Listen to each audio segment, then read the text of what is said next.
Jumpa dengan saya, Helty Lygia Mampo dari Pusat Pengajaran dan Pembelajaran Inovatif UKSW. Topik yang kita bahas saat ini adalah pendahuluan tentang pembelajaran daring dari ruang kelas ke ruang cyber. Bapak Ibu dosen yang saya hormati, pada saat ini kita berhadapan dengan perkembangan teknologi informasi dan komunikasi yang pesat. Dunia terhubung satu sama lain melalui internet.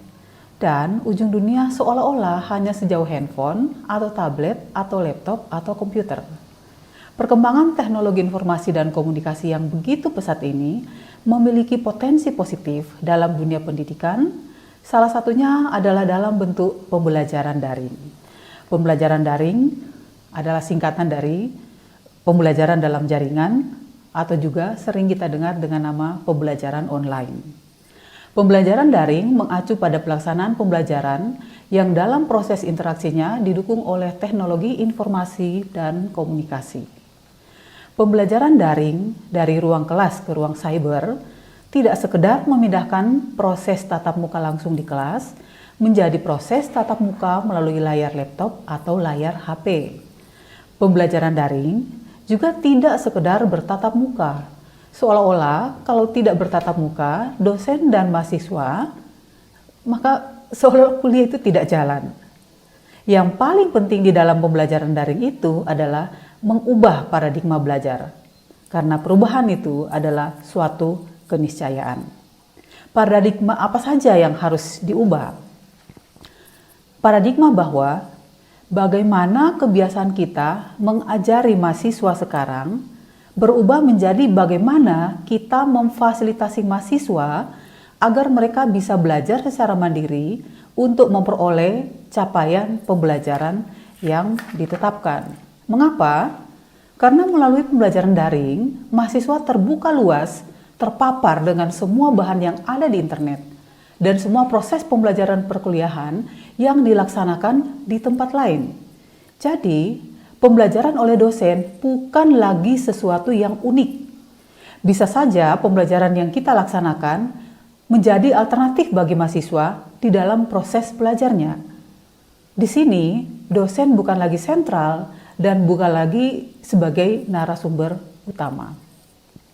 Ini berarti cara kita mempersiapkan bahan pembelajaran, melaksanakan pembelajaran, dan mengevaluasi proses dan hasil belajar juga harus berubah.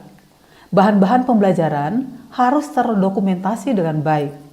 Tidak bisa seluruhnya mengandalkan bahasa lisan, seperti kita memberikan pembelajaran secara langsung di kelas. Bahan ajar harus terstruktur agar dapat dipelajari, dapat di-rewind, diakses berulang-ulang untuk mahasiswa membentuk pola pikir yang kita inginkan. Semua bahan yang diberikan melalui pembelajaran daring ini harus bisa dipelajari oleh mahasiswa kita pada berbagai waktu dan di tempat yang mereka pilih sendiri. Artinya, pembelajaran daring ini tidak bisa diikat secara ketat dengan jadwal-jadwal. Nah, sistem komunikasi dalam pembelajaran daring ini sangat fleksibel. Pembelajaran di cyberspace ini kan menembus ruang dan waktu. Mahasiswa bisa mengakses pembelajaran kita kapan saja dan dari mana saja. Kita tidak bisa lagi menilai hal-hal yang bersifat pengetahuan atau bersifat ingatan atau level kognitif yang rendah. Pembelajaran secara daring tidak bisa lagi kita meminta mahasiswa mengerjakan semua tes atau tugas-tugas secara mandiri penuh. Itu tidak ada lagi. Biarkan saja mereka melaksanakan tes, bahkan tes itu bisa bersifat kolaboratif. Oleh karena itu, model-model evaluasi juga harus disesuaikan. Model-model evaluasi seperti paper pen diubah menjadi evaluasi-evaluasi yang berorientasi pada problem solving. Jadi, menguji penguasaan materi ini tidak fit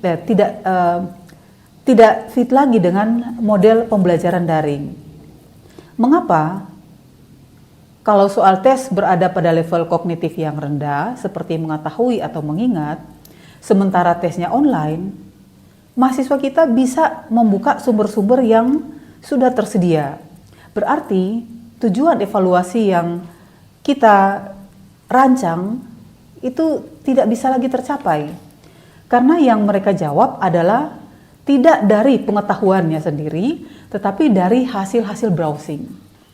Jadi tes juga harus diubah. Pengetahuan-pengetahuan yang diperoleh melalui berbagai sumber yang menjadi materi tes disajikan dalam bentuk kasus. Mahasiswa diminta mencari penyelesaian sebuah kasus dengan memanfaatkan semua pengetahuan yang sudah mereka peroleh. Jadi terbuka. Mereka bisa berdiskusi dengan siapa saja, membuka sumber apa saja di internet, yang penting masalahnya harus terselesaikan. Misalnya dalam kasus sekarang ini, akhir-akhir ini, mahasiswa bisa diberi tugas membuat model-model untuk memprediksi. Misalnya, kapan puncaknya pandemi COVID-19 atau kapan pandemi ini akan berakhir. Berbagai model mereka cari, namun kita tidak usah bertanya tentang teori-teori dari model tersebut. Tapi terkait dengan itu, mereka harus bisa menyelesaikan kasus yang atau tugas yang diberikan kepada mereka, yaitu membuat model dan mencari kapan pandemi itu akan mencapai puncak dan kapan pandemi itu akan berakhir. Mereka bisa melihat model-model teoritis yang sudah tersedia, karena yang paling penting bukanlah pada hasil akhir, tetapi pada proses bagaimana mereka menyelesaikan problemnya, karena disitulah proses belajar itu terjadi. Nah, apakah pembelajaran daring ini sudah sesuai dengan peraturan yang berlaku? Mengacu pada Standar Nasional Perguruan Tinggi nomor 3 tahun 2020 tentang Standar Nasional Pendidikan Tinggi, pada pasal 1 butir ke-9 menyatakan bahwa pembelajaran adalah proses interaksi mahasiswa dengan dosen dan sumber belajar pada suatu lingkungan belajar. Dan pada pasal 10, standar proses pembelajaran itu merupakan kriteria minimal tentang pelaksanaan pembelajaran pada program studi untuk memperoleh capaian pembelajaran lulusan. Jadi, pembelajaran mengacu pada proses interaksi, timbal balik yang berlangsung antara dosen, mahasiswa, dan sumber belajar dalam situasi edukatif untuk mencapai tujuan belajar. Lingkungan belajar dapat berlangsung secara online, daring, atau offline, luring. Apapun lingkungan belajarnya, baik itu pembelajaran daring maupun luring, pembelajaran selalu berorientasi pada pencapaian tujuan pembelajaran yang dalam hal ini secara langsung terhubung ke capaian pembelajaran lulusan, CPL. Sebagai pembelajaran yang mengandalkan interaksi, teknologi, informasi dan komunikasi, tentunya infrastruktur dari jaringan adalah bagian mutlak yang diperlukan. Ketersediaan infrastruktur jaringan sangat menentukan pilihan-pilihan dalam menentukan cara berinteraksi yang strategis oleh dosen dan mahasiswa, sesama mahasiswa, bahkan interaksi dosen dan mahasiswa dengan bahan ajar. Interaksi edukatif atau situasi dan kondisi di mana peristiwa belajar itu terjadi dapat kita bedakan pada dasarnya menjadi 4 kuadran seperti ini. Jadi ada 2 bagian besar setting belajar di sini, yaitu mengacu pada waktu terjadinya interaksi edukatif itu, yaitu synchronous learning dan asynchronous learning. Synchronous learning mengacu pada waktu yang sama peristiwa interaksi edukatif itu terjadi. Sedangkan asynchronous learning artinya interaksi edukatif itu terjadi pada waktu yang berbeda. Nah, di sini ada 4 bagian. Kita lihat dari sel kiri atas, itu sinkron langsung. Sinkron langsung itu bersirikan pembelajaran tatap muka yang ditunjang oleh sistem penyampaian. Dalam hal ini kalau kita melihat secara daring, maka ada sistem penyampaian secara daring sebagai suatu pengayaan. Keberadaan sistem penyampaian secara daring ini merupakan semacam tambahan. Contoh, untuk menunjang pembelajaran tatap muka di kelas, seorang dosen bisa menugaskan mahasiswa untuk mencari informasi dari internet, atau kita bisa menggunakan Kahoot untuk kuis, memanfaatkan komputer dan multimedia lainnya di dalam kelas. Nah, itu tentang sinkron langsung. Yang berikutnya, sel kedua, kanan atas, sinkron maya. Nah, di sini pembelajaran yang terjadi dalam situasi di mana antara yang belajar dan yang membelajarkan berada pada waktu yang sama, tetapi di tempat yang berbeda-beda. Aktivitas belajar dapat terjadi melalui teknologi sinkron, seperti video conference, audio conference, atau bisa juga menggunakan web-based seminar. Nah, chatting juga bisa di sini pada waktu yang sama. Kemudian yang di bawahnya ada asinkron kolaboratif. Itu berarti pembelajaran yang terjadi itu ada pada situasi kolaboratif. Artinya melibatkan lebih dari satu orang. Ada peserta belajar dengan sesama peserta belajar mahasiswa, atau bisa juga berkolaborasi dengan orang lain yang berfungsi sebagai narasumber di sini. Nah, aktivitas belajar dalam asinkron kolaboratif ini diantaranya difasilitasi dalam forum-forum diskusi atau mailing list juga boleh, bentuk-bentuk penugasan dan sebagainya. Kemudian yang terakhir, asinkron mandiri, kiri bawah. Itu adalah pembelajaran yang terjadi dalam situasi belajar mandiri.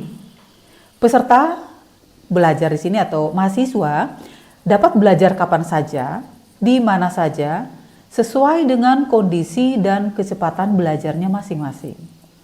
Aktivitas belajar diantaranya adalah membaca, mendengarkan, menonton, mempraktekkan, mensimulasikan, atau melatihkan sesuatu dengan memanfaatkan objek belajar, dalam hal ini materi digital tertentu yang tentunya relevan. Aktivitas belajar lebih banyak memang terjadi secara daring, walaupun tidak menutup kemungkinan bisa juga terjadi secara luring. Nah, bagaimana strategi kita mempersiapkan pelaksanaan pembelajaran daring ini? Ya, berikut ini adalah contoh setting belajar dan aktivitas pembelajaran yang bersirikan daring. Bisa dicermati apakah bentuk dan metode pembelajaran ini memang benar-benar dapat berlangsung pada setting belajar sinkron atau asinkron yang kita pilih. Nah, tentunya kita harus melihat kesesuaian antara bahan ajar dengan capaian pembelajaran untuk melihat kita menggunakan setting belajar sinkron, asinkron, atau jenisnya yang langsung, maya, mandiri, ataupun yang kolaboratif. Demikian juga dengan metode pembelajaran pada masing-masing setting belajar ini. Kemudian dalam rangka mempersiapkan pembelajaran daring, bisa juga dicermati atau kita memulai dengan apa yang harus kita persiapkan untuk perkuliahan selama 1 semester. Nah, di sini ada semacam tabel checklist. Kita bisa melihat apakah ini memang benar-benar yang merupakan list yang kita perlukan atau sebenarnya ini perlu direvisi. Kelengkapan pada tabel 1 berisi identitas mata kuliah. Nah, di sini hal yang baru yang perlu dipikirkan adalah ketika kita membuat materi yang akan kita akses secara online, maka tentunya perlu ada salam pembuka yang akan dilihat oleh mahasiswa ketika mereka pertama kali mengakses bahan ajar mata kuliah kita. Salam pembuka bisa didesain dalam bentuk video klip atau audio saja atau secara verbal. Nah, pemilihan ini tentunya terhubung dengan strategi penyampaian materi oleh dosen dan teknologi penunjang tentunya. Kalau pada tabel 2, kita bisa lihat apakah kita masih mau melaksanakan asesmen seperti yang ada pada tabel ini, misalnya tugas, latihan kuis, UTS, dan UAS, atau kita perlu inovasi yang lebih baik lagi. Tentunya banyak pilihan untuk melaksanakan asesmen ini. Disesuaikan dengan, sekali lagi, teknologi yang ada yang bisa kita gunakan. Nah, contoh juga ada checklist pada tabel 3. Ini lebih menyangkut pada teknis penyampaian materi, dan sebenarnya sama dengan yang tadi juga, bahwa ini tidak terbatas hanya pada tabel ini saja. kita bisa daftarkan juga beberapa yang lain. Demikian juga dengan tabel 4, banyak hal yang perlu kita siapkan untuk melaksanakan pembelajaran daring. Tabel-tabel ini dari tabel 1, 2, 3, dan 4 paling tidak dapat memberikan gambaran awal apa saja yang perlu disiapkan untuk melaksanakan pembelajaran daring. Nah, ciri-ciri mata kuliah yang dilaksanakan secara daring ini akan terlihat di dalam rencana perkuliahan semester (RPS). Misalnya, pada sumber belajar, sistem manajemen perkuliahan, dan langkah-langkah pembelajaran, terutama bagian setting belajar. Di sini ada contoh cara pengisian RPS yang terkait dengan pembelajaran daring. Pada sumber belajar ada bagian yang kita akses secara online. Kalau buku bisa juga berupa e-book, tetapi kalau buku biasanya juga ada buku yang dalam bentuk cetak. Tetapi ada juga alamat-alamat website yang hanya bisa kita akses secara daring, tidak bisa secara offline. Nah, kemudian bagaimana pelaksanaan perkuliahan? Kita bisa cantumkan di situ bagaimana kita mengatur sistem manajemen perkuliahan kita. Aplikasi apa yang kita gunakan, platformnya apa. Di sini ada contoh, misalnya kita akan menggunakan Evlearn, kemudian untuk meeting online kita bisa gunakan Google Meet. Untuk evaluasi yang bersifat quiz kita bisa gunakan Kahoot, dan untuk mengkoordinasi dan mungkin beberapa komen kita bisa mintakan lewat WA Group. Jadi bisa variasi dan Bapak Ibu bisa mengatur sendiri kapan menggunakan yang mana. Nah, di dalam langkah-langkah pembelajaran, bagian setting belajar yang diberi warna merah itu akan memuat informasi apakah kita melaksanakan tatap muka secara tatap muka langsung atau kita melaksanakan secara daring. Pelaksanaan pada waktu yang sama atau berbeda, secara mandiri ataupun secara kolaboratif.